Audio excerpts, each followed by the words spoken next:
Hey guys, Adam here, also known as Gamer Abroad, coming to you on my gaming channel, Gaming Abroad, and I'm a gamer here, living in Vietnam, and I had my web page open, and I was looking at some Diablo news, and I decided to turn on the camera and share some with you guys. I know if you guys probably heard some of this stuff before, but it's basically, I'm reading on Forbes.com some of the announcements they made in the fireside chat. Also, I read some complaints about players being frustrated with the aspect system, and I can relate to that for sure, and some bad news about leveling, and that was new news to me, so I'm going to share that to you guys at the end, but let's just look over some of the main points on the fireside chat. Season 1 is still on track to launch mid to late July, which is actually for me kind of frustrating because I don't want Season 1 so quickly because I don't think I'm going to make it to level 100. And I'm actually going to share why towards the end because I have that third tab open. But man, you know, when it comes to like renown grinding for one, they did announce that you don't have to get the Statues of Lilith again. But you will have to get all your aspects again. You will have to do all your dungeons again. They're going to give you 2 bars in each zone that can share across your characters. And I think that's kind of frustrating. The game just came out. It'll be a little over a month before Season 1 comes out. And we just did all this. I think Blizzard for Season 1 should allow us to keep the entire renown system. I mean, we just spent all this time grinding it, at least for Season 1. I understand the concept of seasons. I played Path of Exile. I played Diablo 3 before. I understand the concept. You know, start all over. It's like having a fresh account. But not so quickly after just putting out the game. I think for the first season, allow us to keep a lot of that stuff, and then on Season 2, implement how they normally do it. That's just me. Chime in the comments if you agree. Probably a lot of you will, because it was very, very time-consuming to get those statues. Now let's talk about Nightmare Dungeons. They're not necessarily increasing mob density, but they'll gather more XP per monster, and that's good news, because I just started farming Helltide Dungeons, because I need to level up some of my sickles.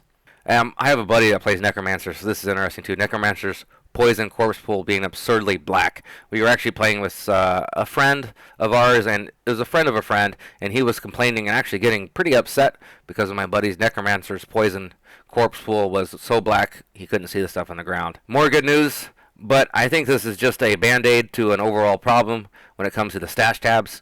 In Season 2, gems will be added to the materials tab instead of taking up space in your inventory. I mean, for me, who cares? In Diablo 2, or in Diablo 3, excuse me, they still took up inventory space. But the difference was, in Diablo 3, we had a lot more inventory space. The root of the issue is inventory space. We only have 4 stash tabs. I only have 1 character, and I'm using every single tabs. If they put gems into a different bag, I mean, what is that going to really accomplish? It frees up half an inventory space, or 2/3 of an inventory space at most. I think this is just a silly way to fix something they want to sell you in the future. I'm thinking they want to sell you inventory space in the future through battle passes. And my whole theory on this is they're going to give us a free inventory slot in the free battle pass, and then the paid battle pass might have an additional one. I don't know. They're going to find a way to make money. There's no reason for their inventory systems to be so small. There's no reason for it except for that they want to make money.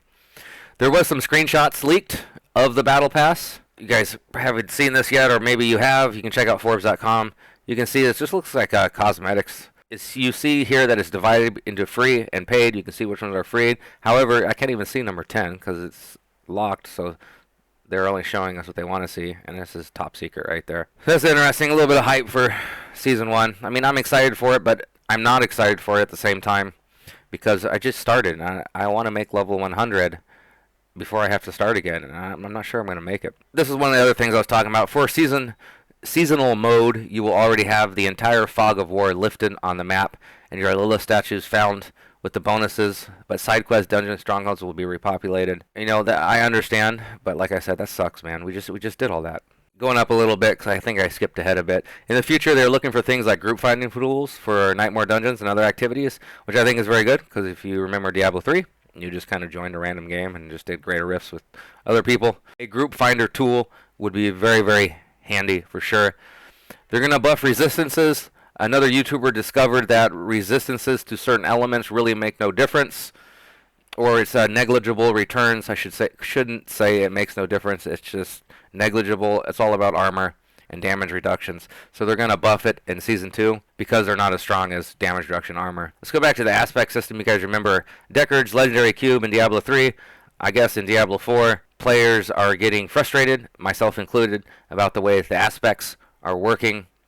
In Diablo 4, this is coming from GameRant.com, by the way. It lets players extract legendary powers into a separate aspect. They can view it on an item of one's choosing. Essentially, you take an aspect and you extract it, including the numbers on the legendary. You break that legendary and you put that aspect in your inventory.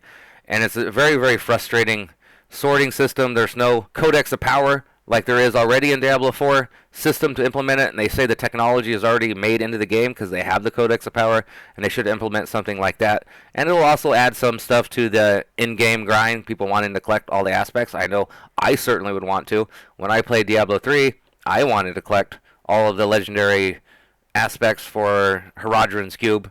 So it would give us more in-game activities. If you guys want to read the article, you can find it on Game Rant. If you guys are appreciating me sitting here and reading some of this stuff with you guys, I really appreciate it. Myself, you guys just hit that subscribe button. It would do me a huge favor. It's not my main channel, it's my gaming channel, but I'd love to get more into it, and a subscription would be an encouragement for me to try a little harder on my gaming channel instead of my main channel, which is more about expatriating and immigrating to Vietnam and working and living and stuff like that. Anyhow, let's get to the last thing I found, and this is actually kind of scary. There's some bad news about leveling to 100 in Diablo IV, and this is from Forbes. And I'm going to sum it up for you. If you guys want to read it, you can check it out in Forbes. Basically, the time and XP it takes to level 85, I'm not even at level 85 yet, I'm at level 65, but I put some hours in this game, is half the time and XP it takes from get to 85 from 100. That's freaking scary.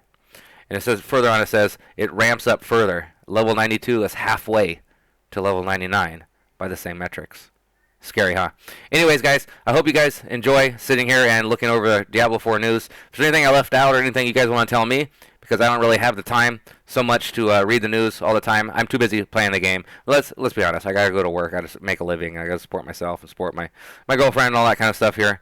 But if I left anything out, drop a comment and we can talk about it there. If you guys appreciate this video, like I said, I would truly appreciate it if you guys hit that subscribe button. It's much appreciated. You guys have been awesome so far on my gaming channel. I really appreciate you guys coming out and chatting with me. By the way, sometimes I stream on Twitch too, but it's not something I'm too serious in. However, if you guys encourage me to do this more, I certainly would. Anyways, you guys are awesome, and I hope you guys stay that way.